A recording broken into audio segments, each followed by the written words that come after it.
السلام علیکم ورحمۃ اللہ وبرکاتہ۔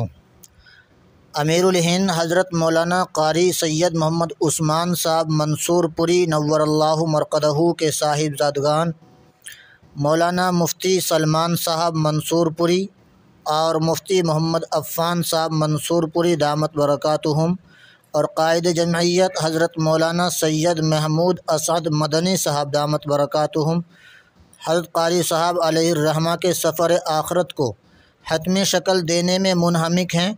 حضرت کے جسد خاکی کو پہلے جمعیت علماء ہند کے مرکزی دفتر ITO لایا گیا اور وہاں پر حضرت کا آخری دیدار وہاں کے لوگوں کرایا گیا اور نماز جنازہ ادا کی گئی۔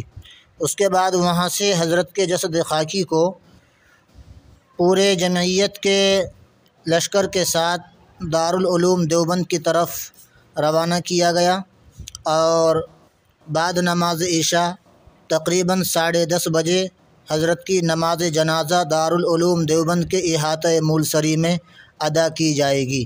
السلام علیکم ورحمۃ اللہ وبرکاتہ۔